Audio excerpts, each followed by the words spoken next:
হাসপাতাল থেকে তাদেরকে তুলে নিয়ে গেছে। পরিবার এসে তাদের হেফাজত এটা কেউ বিশ্বাস করে না। ডিবি হেফাজতে থাকা নাহিদ সার্জিস সহ কোটা আন্দোলনের 5 সমন্বয়কের সঙ্গে দেখা করতে দেয়া হয়নি স্বজনদের। দ্রুত ছেড়ে দেওয়ার দাবি পরিবারের। নিরাপত্তা দিতেই নেওয়া হয়েছে, ভালো আছেন সবাই, উদ্বিগ্ন হওয়ার কারণ নেই বলছে গোয়েন্দা সংস্থা। ডিবি পরিচয়ে 7 জন এসে নিয়ে গেছে, 3 জনকে একসাথে তুলে নিয়ে গেছে এবং এদেরকে প্যান্টও পরতে দেয়নি। অ্যাটলিস্ট নাহিদের কেমন আছে এবং নাহিদের সাথে যারা আছে সমন্বয়কারী, তো তারা কেমন আছে দেখা করার একটা অনুমতি আমাদের। নিরাপত্তার স্বার্থেই কিন্তু তাদেরকে আমরা আমাদের ডিবি হেফাজতে নিয়েছি। কারা কারা আপনাদেরকে বিভিন্নভাবে উস্কানি দিয়েছিল এটা আমরা জানতে চেয়েছি। তারা কিছু নাম্বারও আমাদের বলেছে, নামও দিয়েছে। 147 জনের মৃত্যুর সংবাদ আমাদের বিভিন্ন হাসপাতাল, বিভিন্ন জেলা, বিভিন্ন জায়গা থেকে যেটা আমরা পেয়েছি তার সংখ্যা এটি।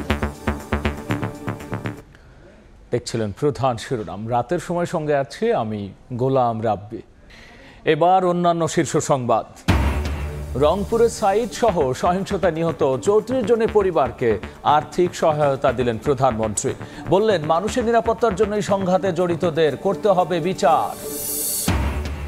11 দিন পর চালু হলো মোবাইলের 4G সেবা। 5 GB ডেটা বোনাস পাবেন গ্রাহক। বন্ধই থাকছে ফেসবুক।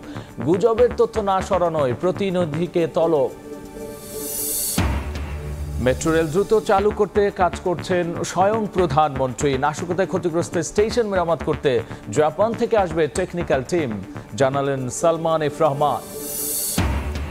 অ্যাকাউন্ট থেকে সব টাকা সরানোর পর বেনজিরের বিরুদ্ধে মিলছে একের পর এক প্রমাণ। অস্বাভাবিক লেনদেনের তথ্য জানিয়ে দুর্নীতি তদন্তের অগ্রগতির প্রতিবেদন দিল দুদক।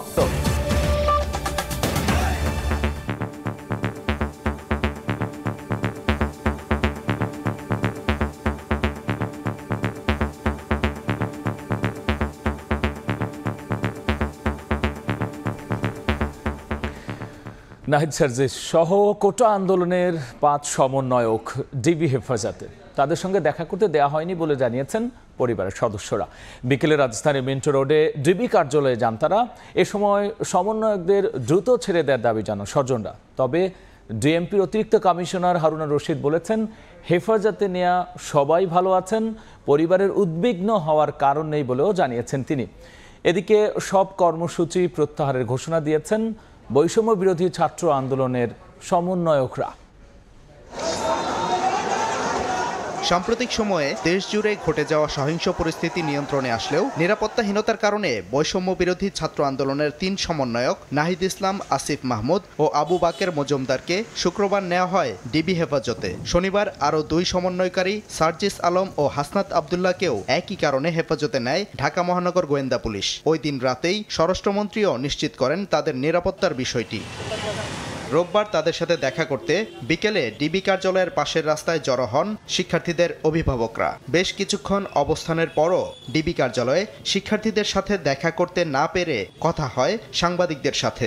এই ঘটনায় ক্ষোভ প্রকাশ করে অভিভাবকরা বলেন, ডিবি হেফাজতে সন্তানদের নিরাপত্তা নিয়ে শঙ্কিত তারা। সেকেন্ড টার্ম আবার নিয়ে গেছে, তো এখন তো আরো টেনশনটা আরো বেশি, না জানি কি করতেছে। অ্যাটলিস্ট আমাদের পক্ষ থেকে কোনো গার্ডিয়ানকে দেখা করার একটা সুযোগ দিয়ে দ্রুত সময়ের মধ্যে সমন্বয়কারীদের মুক্তির দাবি জানান অভিভাবকরা। এখানে ভর্তি চিকিৎসাধীন অবস্থায় এদের 3 জনকে একসাথে তুলে নিয়ে গেছে এবং এদেরকে প্যান্টও পরতে দেয়নি। ডিবি পরিচয়ে 7 জন এসে নিয়ে গেছে। একটা পরিবার এসে তাদের হেফাজত এটা কেউ বিশ্বাস করে না। তারা ওখানে কি চিকিৎসা দিবে?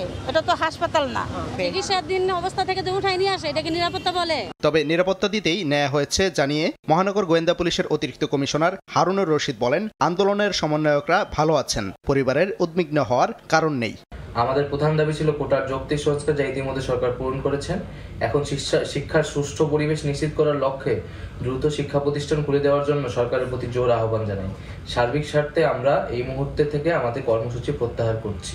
এর আগে ব্রিফিংয়ে সহিংসতার পেছনের কারিগরদের খুঁজতে জিজ্ঞাসাবাদ করা হবে বলেও জানান হারুন। সাদিকুর রহমান, সময় সংবাদ, ঢাকা। এর আগে দুপুরে ডিএমপির অতিরিক্ত কমিশনার হারুন রশিদ জানিয়েছেন, নিরাপত্তা দিতেই নাহিদ সার্জিস সহ কোটা আন্দোলনের 5 সমন্বয়কারীকে ডিবি হেফাজতে নেওয়া হয়েছে। তিনি বলেছেন, সহিংসতার পেছনের কারিগরদের খুঁজতে চলছে এখন জিজ্ঞাসাবাদ। আবার তাদেরকে কোনো কিছু করে আবার যদি তারা আন্দোলনের কোনো কিছু করতে চায়, সে কারণে আমি মনে করি নিরাপত্তার স্বার্থেই কিন্তু তাদেরকে আমরা আমাদের ডিবি হেফাজতে নিয়েছি। কারা কারা আপনাদের সাথে যোগাযোগ করেছিল, কারা কারা আপনাদের কাছে আপনাদেরকে বিভিন্নভাবে উস্কানি দিয়েছিল, এটা আমরা জানতে চেয়েছি। তারা কিছু নাম্বারও আমাদের বলেছে, নামও দিয়েছে। সিকিউরিটির স্বার্থে যাদেরকে আমরা এনেছি তাদের নিয়ে যদি কেউ গুজব ছড়ায়, সেটা আপনারা বিশ্বাস করবেন না। গুজবই তারা এই গুজবটা ছড়িয়ে তারা তাদের ভিউ বাড়িয়ে তারা কিছু টাকা ইনকাম করতে চায়, এটা আমরা বিশ্বাস করবেন না। কোটা আন্দোলন ঘিরে সাম্প্রতিক সহিংসতায় প্রথমবার মৃত্যুর তথ্য জানালো সরকার। এ পর্যন্ত 147 জনের প্রাণ গেছে বলে জানিয়েছেন স্বরাষ্ট্রমন্ত্রী। নিহতের সংখ্যা নিয়ে বিভ্রান্তি না ছড়ানোরও আহ্বান জানিয়েছেন তিনি। আন্দোলনের সমন্বয়কারীদের নিরাপত্তার জন্যই হেফাজতে নেওয়া হয়েছে জানিয়ে তিনি বলেছেন, ঝুঁকিমুক্ত মনে হলেই ছেড়ে দেওয়া হবে তাদের। এবার সরকারিভাবে মৃত্যুর সংখ্যা জানালেন স্বরাষ্ট্রমন্ত্রী। রোববার সচিবালয়ে সংবাদ সম্মেলনে জানালেন, সহিংসতায় এখন পর্যন্ত 147 জনের মৃত্যু হয়েছে। মৃত্যুর সংখ্যা নিয়ে গুজবে কান্না দেওয়ার আহ্বান জানান তিনি। সাম্প্রতিক সহিংসতায় এখন পর্যন্ত 147 জন মৃত্যুর সংবাদ আমাদের কাছে আছে। বিভিন্ন হাসপাতাল, বিভিন্ন জেলা, বিভিন্ন জায়গা থেকে যেটা আমরা পেয়েছি, পুলিশ এগুলির ভেরিফাই করছে। কার পেশা কি, কাকে সে কোন দল করত কিংবা কি করত, সবগুলি নিয়ে আমরা আরো একটি পূর্ণাঙ্গ রিপোর্ট আপনাদেরকে দিব। পুলিশ আগ বাড়িয়ে কোনো সংঘর্ষে জড়ায়নি জানিয়ে মন্ত্রী বলেন, পরিস্থিতি নিয়ন্ত্রণে সর্বোচ্চ পেশাদারিত্বের পরিচয় দিয়েছে বাহিনী। ট্রেনিং দেওয়া পুলিশ অযথা গুলি তারা করে না, প্রত্যেকটা গুলির হিসাব তাকে দিতে হয়, প্রত্যেকটা মৃত্যুর হিসাব তাকে জবাবদিহি করতে হয়। কাজেই পুলিশ অযথা গুলি করেছে, শিশুকে মেরে ফেলছে, এইগুলি সম্পূর্ণই গুজব, অপপ্রচারণা। কোটা সমন্বয়কারীদের নিরাপত্তার জন্যই হেফাজতে নেওয়া হয়েছে জানিয়ে স্বরাষ্ট্রমন্ত্রী বলেন, ঝুঁকিমুক্ত মনে করা হলেই ছেড়ে দেওয়া হবে সমন্বয়কারীদের। তারা নিজেরাই বলতেছিল যে তারা রিস্কে রয়েছে, সেই জন্যই তাদেরকে আমরা নিরাপত্তার জন্যই তাদেরকে নিয়েছি। সামাজিক যোগাযোগ মাধ্যমে গুজব ছড়ানো বন্ধে গণমাধ্যমকে ভূমিকা রাখার আহ্বান জানান মন্ত্রী। গুজবগুলি যখনই দেখবেন, সত্য জিনিসটা আপনারা প্রচার করে। প্রসূন আশিস, সময় সংবাদ, ঢাকা। সাম্প্রতিক সহিংসতায় নিহতদের পরিবারের পাশে থাকার প্রতিশ্রুতি দিয়েছেন প্রধানমন্ত্রী শেখ হাসিনা। সকালে গণভবনে নিহত 34 জনের পরিবারকে আর্থিক সহায়তা প্রদান করেন সরকার প্রধান। মানুষের নিরাপত্তার জন্যই সহিংসতায় জড়িতদের বিচার করতে হবে উল্লেখ করে প্রধানমন্ত্রী বলেছেন, খুনের সঙ্গে জড়িতদের খুঁজে বের করে শাস্তি নিশ্চিত করবে সরকার। সাম্প্রতিক সহিংসতায় নিহত রংপুরের শিক্ষার্থী আবু সাইদ সহ 34 জনের পরিবার রোববার সকালে যায় গণভবনে। সাক্ষাৎ করেন প্রধানমন্ত্রী শেখ হাসিনার সঙ্গে। গণভবনের ব্যাংকোয়াট হলে তখন আবেগঘন পরিবেশ। অশ্রু সজল চোখে নিহতদের পরিবারের সদস্যদের খোঁজ খবর নেন সরকার প্রধান। এ সময় শেখ হাসিনাকে জড়িয়ে স্বজন হারানো শোকস্তব্ধ পরিবারের সদস্যরা ভেঙে পড়েন কান্নায়। পরে নিহতদের পরিবারকে আর্থিক সহায়তা হিসেবে পারিবারিক সঞ্চয়পত্র ও নগদ অর্থ তুলে দেন প্রধানমন্ত্রী। স্বজন হারানোর বেদনায় নিজের উপলব্ধি প্রকাশ করতে গিয়ে অনেকটাই আবেগপ্রবণ শেখ হাসিনা আশ্বাস দেন সাম্প্রতিক সময়ে নিহতদের পরিবারের পাশে থাকার। সাধারণ মানুষ কি দোষ করেছে? আমি আসলে আপনাদেরকে আমি কি বলে সান্ত্বনা দেব? শুধু আমি এইটুকু বলতে পারি যে আমি আপনাদের সাথে আছি, পাশে আছি। আপনাদের চোখের পানি দেখতে হচ্ছে, এটাই সবচেয়ে কষ্ট। স্বজন হারা ব্যথা ভুলান না, সেটা আমি জানি। তারপরেও আল্লাহ আপনাদের সর্বদিক, সেটা আমি চাই। মানুষের নিরাপত্তার স্বার্থে সহিংসতায় জড়িতদের বিচারের আওতায় আনার প্রতিশ্রুতি দেন সরকার প্রধান। বলেন, আর খেলতে দেয়া যায় না বাংলাদেশ নিয়ে। অপরাধীদের ধরতে সহযোগিতা চান নিহতদের পরিবারেরও। যারা এই খুনের সঙ্গে জড়িত খুঁজে খুঁজে বের করে তারা অবশ্যই যেন শাস্তি পায়, সেটাই আমার প্রচেষ্টা থাকবে, সেটাই আমি করবো। আপনাদেরও সাহায্য চাই। যদি আপনারা কিছু জানেন সেটা আমাদের জানাবেন, কারণ এইভাবে বারবার বাংলাদেশটাকে নিয়ে খেলা, এটা আর হতে দেওয়া যায় না। আর মানুষ মেয়ের লাশ ঝুলিয়ে রাখার মতো এই বর্বরতা, একজন মুসলমানের লাশ ঝুলায় রাখবে পা বেঁধে? যারা এগুলির সাথে জড়িত অবশ্যই তাদের বিচার হবে, তাদের বিচার করতে হবে, নইলে মানুষের নিরাপত্তা দেওয়া যাবে না। সরকারি সম্পত্তি জ্বালাও পোড়াও কোনোভাবেই গ্রহণযোগ্য নয় মন্তব্য করে প্রধানমন্ত্রী বলেন, মেট্রো রেল, এলিভেটেড এক্সপ্রেসওয়ে সহ জনগণের অর্থে গড়ে তোলা অবকাঠামোর সুফল পেতেন সাধারণ মানুষই। ফারুক ভিয়া, রবিন, সময় সংবাদ, ঢাকা।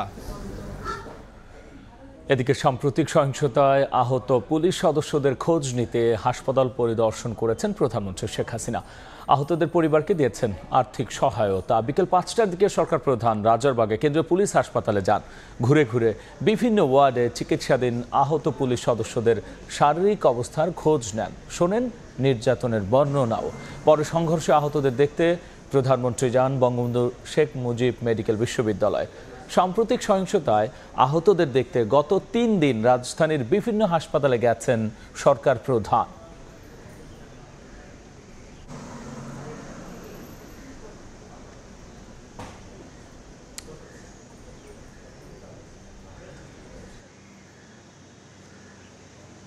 রাতের সময় আরও থাকছে। জেল থেকেই জঙ্গি অভিযোগে গ্রেফতার আসামির বিচার কাজ। বরিশালে সন্ত্রাস বিরোধী বিশেষ ট্রাইব্যুনালের উদ্যোগ, ছিনতাই এড়াতে বাড়তি সতর্কতা, বলছেন আইনজীবী। মেট্রো রেল দ্রুত চালু করতে কাজ করছেন স্বয়ং প্রধানমন্ত্রী।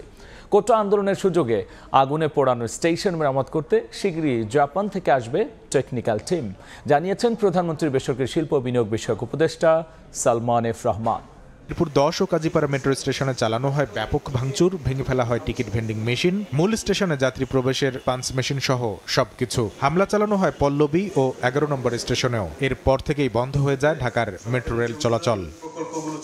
সহজ ও স্বাচ্ছন্দ্যে গন্তব্যে পৌঁছাতে ভোগান্তিতে পড়া লাখো রাজধানীবাসীর বর্তমান অপেক্ষা, আবার কবে তারা চড়বেন দ্রুতগতির এই যানে। এমন অবস্থায় রোববার রাজধানীর আগারগাঁওয়ে বিনিয়োগ ভবনে ব্যবসায়ীদের সঙ্গে বৈঠক শেষে প্রধানমন্ত্রীর বেসরকারি শিল্প বিনিয়োগ বিষয়ক উপদেষ্টা সালমান এফ রহমান জানান, প্রধানমন্ত্রীর হস্তক্ষেপে জাপান থেকে দ্রুততম সময়ের মধ্যে টেকনিক্যাল টিম আসার ব্যাপারে দেশটির রাষ্ট্রদূতের সঙ্গে কথা বলেছেন প্রধানমন্ত্রী শেখ হাসিনা। মেট্রো রেল যেটা বন্ধ আছে, মাননীয় প্রধানমন্ত্রী বলেছেন যে যত তাড়াতাড়ি সম্ভব। গতকাল জাপানি রাষ্ট্রদূত মাননীয় প্রধানমন্ত্রীর সাথে দেখা করেছেন এবং উনি বলেছেন যে জাপান থেকে এখন টেকনিশিয়ানদেরকে আসতে হবে আর দেখতে হবে কিভাবে এটাকে কত দ্রুত এটাকে আমরা রিপেয়ার করে মেরামত করে এটাকে আমরা আবার সচল করতে পারি। তবে যানজটের নগরীতে আবার কবে চলবে এই দ্রুতগতির বাহন তা এখনো অনিশ্চিত।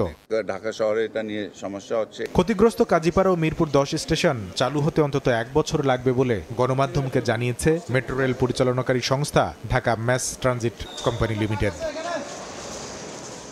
কামরুল হাসান সবুজ, সময় সংবাদ, ঢাকা। কারফিউ না দিলে শ্রীলঙ্কার মতো গণভবন দখলের পরিকল্পনা করেছিল সহিংসতাকারীরা, এমনটাই জানিয়েছেন আওয়ামী লীগের সাধারণ সম্পাদক ওবায়দুল কাদের। দুপুরে তেজগাঁওয়ে দুস্থদের মাঝে খাদ্য সামগ্রী বিতরণের পর তিনি বলেছেন, ডক্টর ইউনূস অতীতে গোপনে বিরোধিতা করলেও এবার প্রকাশ্যে বাংলাদেশের বিরুদ্ধে বিদেশি হস্তক্ষেপ কামনা করেছে। কর্মহীন সব মানুষকে সহায়তার জন্য গত কদিন ধরেই খাদ্য সহায়তা করছে বাংলাদেশ আওয়ামী লীগ। রোববার দুপুরে তেজগাঁওয়ে ঢাকা জেলা আওয়ামী লীগ কার্যালয়ে খাদ্য সামগ্রী বিতরণে এসে সাধারণ সম্পাদক বলেন, কোটা আন্দোলনে সহিংসতা এবং ডক্টর ইউনূসের বিবৃতি একই সূত্রে গাঁথা কিনা সেটিও ভেবে দেখতে হবে। গণ অভ্যুত্থান ঘটিয়ে শ্রীলঙ্কা স্টাইলে প্রধানমন্ত্রীর বাড়ি দখল করার টার্গেটও ওই রাতে ছিল যদি কারফিউ জারি না হতো। ডক্টর ইউনূস শ্রমিকদের অর্থ আত্মসাৎকারী, তিনিও আজকে মাঠে নেমেছেন। আগে গোপনে করেছেন, এবার তিনিও এসেছেন প্রকাশ্যে। একই আয়োজনে বক্তব্য রাখেন আওয়ামী লীগের সভাপতি মণ্ডলীর সদস্য অ্যাডভোকেট কামরুল ইসলাম। বলেন, বিএনপি জামাতের হামলাকারীরা এদেশের উন্নয়ন ধ্বংস করতে মরিয়া। বিরোধী আন্দোলনের ছাত্রদের তাদের ভর করে যারা মাঠে নেমেছিল তারা বাংলাদেশের মানুষের শত্রু, গণমানুষের শত্রু, দেশের শত্রু। আসুন আমরা এই অপশক্তির বিরুদ্ধে, জামাত বিএনপি এই অপশক্তির বিরুদ্ধে আমরা রুখে দাঁড়াই। বাংলাদেশকে নিরাপদ করতে এই অপশক্তিকে বিতাড়িত করার কোনো বিকল্প নেই বলেও মন্তব্য করেন আওয়ামী লীগের এই সিনিয়র নেতা। বিতাড়িত করতে হবে। আতিকুর রহমান তামাল, সময় সংবাদ, ঢাকা। 11 দিন বন্ধ থাকার পর চালু হয়েছে মোবাইলে 4G সেবা। ক্ষতিপূরণ হিসেবে প্রত্যেক গ্রাহক 5 জিবি ডেটা 3 দিন মেয়াদে বোনাস পাবেন। তবে ফেসবুক, টিকটক সহ সামাজিক যোগাযোগ মাধ্যম বন্ধই থাকছে। সকালে বিটিআরসিতে সংবাদ সম্মেলনে একথা বলেছেন তথ্য প্রযুক্তি প্রতিমন্ত্রী। টানা 11 দিন বন্ধ থাকার পর অবশেষে সচল হলো মোবাইলে 4G সেবা। রোববার বিকেল 3টা থেকে উচ্চগতির এই টেলিকম সেবা চালু করে মোবাইল অপারেটররা। তবে বন্ধ রয়েছে মেটার প্ল্যাটফর্ম, ফেসবুক, হোয়াটসঅ্যাপ, বাইটডান্সের টিকটক। রোববার সকালে বিটিআরসিতে মোবাইল অপারেটরদের সঙ্গে বৈঠকে এসব সেবা বন্ধের নির্দেশনা দিয়েই 4G নেটওয়ার্ক সচল করার ঘোষণা দেন টেলিযোগাযোগ প্রতিমন্ত্রী। 4টি মোবাইল নেটওয়ার্ক অপারেটরই আজকে 3টার পর থেকে তারা মোবাইলে 4G নেটওয়ার্কটা পুনঃস্থাপন করে। বৈঠকে গ্রাহকের মেয়াদ শেষ হয়ে যাওয়া ডাটা প্যাকেজের কি হবে আলোচনা হয়, তা দিয়েও জানা যায় প্রতিমন্ত্রী ক্ষতিপূরণ হিসেবে 5 জিবি ডাটা 7 দিন মেয়াদে প্রত্যেক গ্রাহককে বোনাস দেওয়ার প্রস্তাব করেন। অপারেটররা রাজি না হয় 5 জিবি ডাটা 3 দিন মেয়াদে দেওয়ার সিদ্ধান্ত হয়। 3 দিনের জন্য 5 জিবি আমরা বোনাস হিসেবে প্রত্যেক গ্রাহককে দেব। যার হয়তো 200 MBPS ছিল সেও পাবে 5 জিবি। এদিকে কোটা বিরোধী আন্দোলন নিয়ে বিদেশে বসে লাগাতার অপপ্রচার চললেও তা বন্ধে সরকারের অনুরোধ আমলে নেয়নি ফেসবুক, টিকটক সহ অন্যান্য সামাজিক যোগাযোগ মাধ্যম। এ বিষয়ে 31 জুলাই বিটিআরসিতে এসে ব্যাখ্যা দিতে বলা হয়েছে সংশ্লিষ্ট প্রতিষ্ঠানগুলোকে। তারা এসে যুক্তি এবং ব্যাখ্যা দিয়ে যদি আমাদেরকে বুঝাতে পারে যে সারা বিশ্বের সব দেশের জন্য তাদের নীতিমালা একই, তাহলে এগুলো আলোচনা, ব্যাখ্যা, বিশ্লেষণ করে তারপরে আমরা সিদ্ধান্তটা গ্রহণ করতে চাই। দেশে ফেসবুক বন্ধ রেখে প্রতিমন্ত্রী কেন প্ল্যাটফর্মটিতে সক্রিয় এমন প্রশ্নে পলক জানান, সঠিক তথ্য মানুষকে জানাতেই ফেসবুক ব্যবহার করছেন তিনি। শুভ খান, সময় সংবাদ, ঢাকা। কোটা আন্দোলনকে কেন্দ্র করে গুজব রটিয়ে ঢাকা, চট্টগ্রাম, কক্সবাজার এবং যশোর বিমানবন্দরে হামলা করতে চেয়েছিল নাশকতাকারীরা। তবে বিমান বাহিনীর শক্ত অবস্থানে তা ভেস্তে গেছে। এমনকি আগামীতেও কোনো শঙ্কা তৈরি হলে তা প্রতিহতের ঘোষণা দিয়েছেন বাহিনী প্রধান। স্বাক্ষর টিপুর ক্যামেরায় দেখব কমলদের রিপোর্ট। শুধু ঢাকা নয়, চট্টগ্রাম সহ অন্যান্য বিমানবন্দরও আক্রান্ত হওয়ার শঙ্কা ছিল। এই অবস্থায় সদস্যদের মনোবল চাঙ্গা রাখতে বিমানবন্দর পরিদর্শন করছেন বিমান বাহিনী প্রধান air chief marshal Hasan Mahmud Khan. রোববার সকালে চট্টগ্রাম শাহ আমানত বিমানবন্দরে গিয়ে নিরাপত্তায় নিয়োজিত সবার সঙ্গে কথা বলেন তিনি। দেশের যে পরিস্থিতি হয়েছিল সেই পরিস্থিতি মোকাবেলার জন্য দ্রুততম সময়ের মধ্যে আমরা বিভিন্ন বিমানবন্দরে আমাদের লোকজন পাঠিয়েছিলাম। সিকিউরিটি সিচুয়েশন অনেকটাই নিয়ন্ত্রণে চলে এসছে। সংঘাত এবং কারফিউর মাঝে দেশের বিমান চলাচলে কোনো বিঘ্ন হয়নি বলে দাবি সিভিল এভিয়েশন চেয়ারম্যানের। বিমান বাহিনী মোতায়েন হয়, অলরেডি ওনারা স্টাডি করেছেন কোন কোন জায়গায় থ্রেট আছে, ভালনারেবিলিটি আছে এবং অ্যাকর্ডিংলি ওনারা ডিপ্লয় করেছেন। নাশকতা প্রতিরোধে ঢাকা, চট্টগ্রাম, কক্সবাজার এবং যশোর বিমানবন্দরের নিরাপত্তায় সার্বক্ষণিক মোতায়েন রয়েছে বিমান বাহিনীর একাধিক বিশেষ টিম। বিমান বাহিনীর সাহসিকতায় সেই আক্রমণ ঠেকিয়ে দেওয়া হয়েছে। এমনকি আগামীতেও কোনো আক্রমণ আসলে সেটিও প্রতিহত করা হবে, এমনটি ঘোষণা দিয়েছেন বিমান বাহিনী প্রধান। চট্টগ্রাম শাহ আমানত বিমানবন্দর থেকে কমল দে, সময় সংবাদ। রাতের সময় আরও থাকছে। অক্টোবরে ঢাকায় বসবে আইসিসির সভা, অনুষ্ঠিত হবে চেয়ারম্যান নির্বাচন। এখনও চূড়ান্ত সিদ্ধান্ত না আসলেও চ্যাম্পিয়ন্স ট্রফিতে তামিম ইকবালকে পেতে আশাবাদী বিসিবি। অ্যাকাউন্ট থেকে সব টাকা সরানোর পর সাবেক পুলিশ মহাপরিদর্শক বেনজির আহমেদের বিরুদ্ধে মিলছে একের পর এক প্রমাণ। অস্বাভাবিক লেনদেনের তথ্য জানিয়ে দুর্নীতি তদন্তের অগ্রগতি প্রতিবেদন হাইকোর্টে জমা দিয়েছেন দুদকের আইনজীবী। এদিকে সাবেক ভূমিমন্ত্রী সাইফুজ্জামানের দুর্নীতির অভিযোগ অনুসন্ধান চেয়ে দুদকে করা আবেদন নিষ্পত্তির নির্দেশ দিয়েছেন উচ্চ আদালত। অনুসন্ধান শুরুর 4 মাসেও মামলা হয়নি সাবেক পুলিশ মহাপরিদর্শক বেনজির আহমেদের বিরুদ্ধে। শুধুমাত্র অস্বাভাবিক সম্পদ অর্জন এবং সন্দেহজনক লেনদেনেই আটকে আছে লাপাত্তা বেনজির ও তার পরিবারের বিরুদ্ধে অনুসন্ধান। দুদক আইনজীবীর ঘুরে ফিরে একই কথা, মামলার সিদ্ধান্ত নেবে কমিশন। কিন্তু কমিশন কিসের অপেক্ষায়? রোববার উচ্চ আদালতে বেনজির ও তার পরিবারের দুর্নীতির অনুসন্ধানের অগ্রগতি প্রতিবেদন দাখিল করেছে সংস্থাটি। প্রতিবেদনে অনুসন্ধান শুরুর পর ব্যাংক হিসেব থেকে প্রায় 13 কোটি টাকা সরানোর বিষয়টি উঠে এসেছে। দুদক আইনজীবী বলছেন, বিদেশেও বেনজির টাকা পাচার করেছেন কিনা তার খোঁজ এখনো চলছে। সন্দেহজনক লেনদেন অথবা অস্বাভাবিক লেনদেনের উপাদান পাওয়া গেছে এবং বিষয়টি কমিশনের অনুসন্ধানকারী দল খতিয়ে দেখছে, দেশের বাইরেও কিছু আছে কিনা সে বিষয়গুলি খতিয়ে দেখছে। বেনজিরের আলাদিনের চেরাগ নিয়ে যখন আলোচনা তুঙ্গে, ঠিক সে সময় আলোচনায় আসেন সাবেক ভূমিমন্ত্রী সাইফুজ্জামান চৌধুরীও। যুক্তরাজ্যে তার ৩৫০টি বাড়ি কেনার বিষয়টি আসে দেশি বিদেশি গণমাধ্যমে। তদন্ত চেয়ে দুদকে আবেদন করেন এক আইনজীবী। এ বিষয়ে কোনো পদক্ষেপ না নেওয়ায় মামলা হয় উচ্চ আদালতে। রোববার শুনানিতে দুদক আইনজীবীর কাছে হাইকোর্ট জানতে চান ১০ লাখ ২০ লাখ টাকার দুর্নীতি ধরতে দুদক আগ্রহী হলেও কেন শত শত কোটি টাকা পাচারকারীদের বিরুদ্ধে আগ্রহী হতে দেখা যায় না। শুনানি শেষে সাবেক ভূমিমন্ত্রীর বিরুদ্ধে ওঠা অভিযোগের তদন্ত চেয়ে করা আবেদন নিষ্পত্তি করতে দুদককে নির্দেশ দেন উচ্চ আদালত। তার এই মানি লন্ডারিং ৩৫০ বাড়ি যুক্তরাজ্যে কেনা আমরা মনে করি anti state and anti people, এটা দেশের বিরুদ্ধেও এক ধরনের স্টেপ। যে হাইকোর্টের আদেশ আইন বিধিমালা অনুযায়ী যথাযথ আইনগত ব্যবস্থা নিয়ে ওনার দরখাস্ত নিষ্পত্তি করবে। এরপরও দুদক পদক্ষেপ না নিলে ফের আদালতের দ্বারস্থ হওয়ার কথা জানিয়েছেন রিটকারী আইনজীবী। আফজাল হোসেন, সময় সংবাদ, ঢাকা। এবার বাণিজ্যের খবর।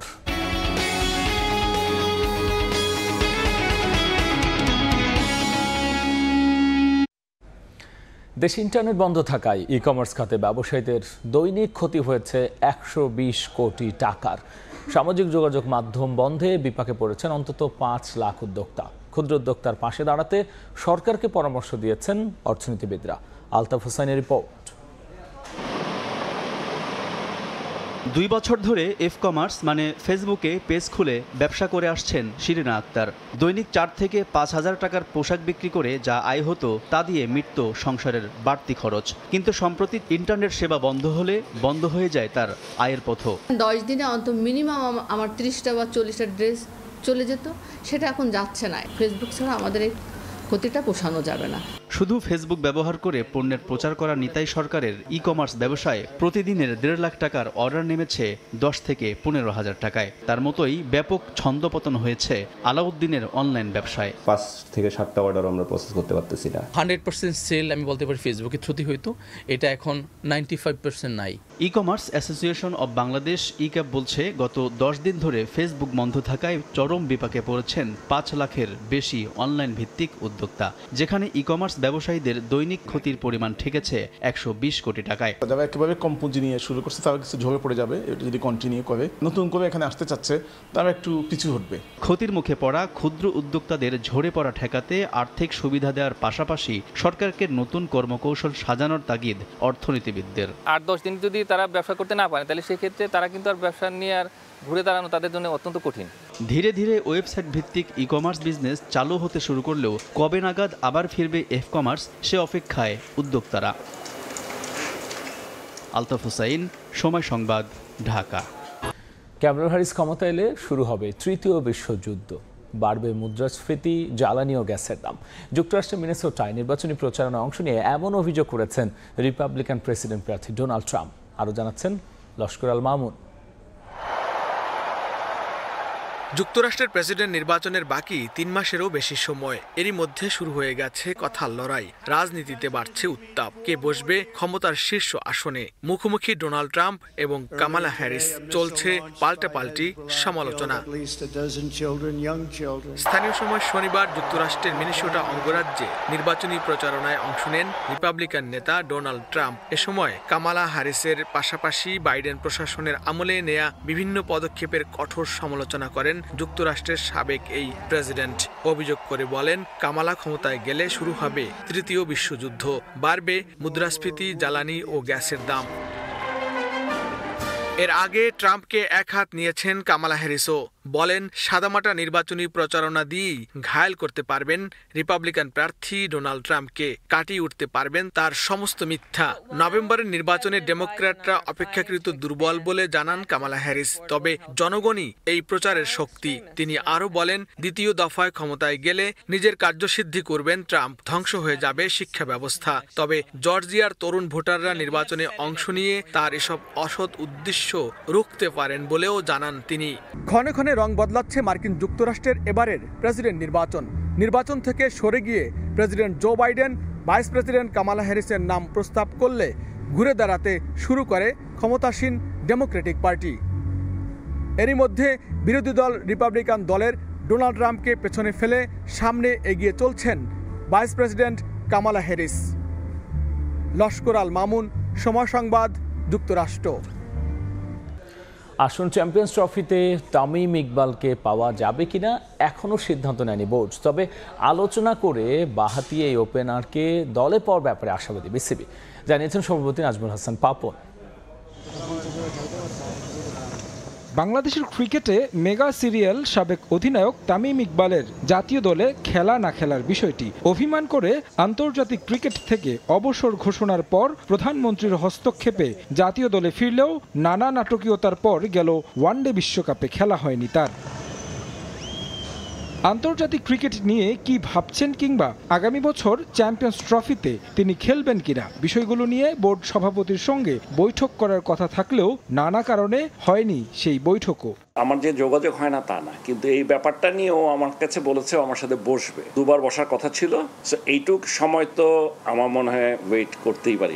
টানা 2 বিশ্বকাপে ব্যর্থতার পর সমালোচনার কাঠগড়ায় প্রধান কোচ চন্ডিকা হাথুরু সিংহে। ক্রিকেটারদের সঙ্গে তার সম্পর্ক নিয়ে প্রশ্ন তুলেছেন বোর্ড পরিচালক খালেদ মাহমুদ সুজনও। বিসিবি প্রধানও স্বীকার করলেন হাথুরুর ম্যান ম্যানেজমেন্টের সমস্যা নিয়ে। এটা যদি বাইরের একজন বলে তাহলে তো মুশকিল, কিন্তু দলের কাউকে তো বলতে হবে। Man management or communication style is totally different, সেটা আমি আপনাদের সাথে একমত।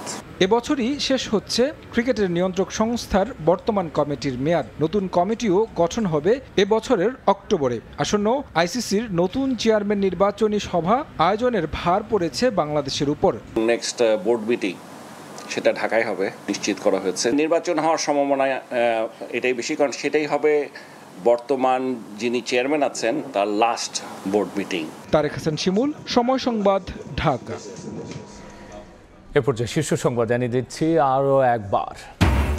ডিবি হেফাজতে থেকে সব কর্মসূচি প্রত্যাহার ঘোষণা, বৈষম্য বিরোধী ছাত্র আন্দোলনের ভিডিও বার্তায় শিক্ষা প্রতিষ্ঠান খুলে দেওয়ার আহ্বান 6 সমন্বয়কের। এবং রংপুরের সাইদ সহ সহিংসতা নিহত 34 জনের পরিবারকে আর্থিক সহায়তা দিলেন প্রধানমন্ত্রী। বললেন, মানুষের নিরাপত্তার জন্যই সহিংসতায় জড়িতদের বিচার করবে সরকার। এই ছিল আমার কাছে থাকা রাতের সময়ের পর দেখবেন সম্পাদকীয়। সঙ্গেই থাকুন সময়।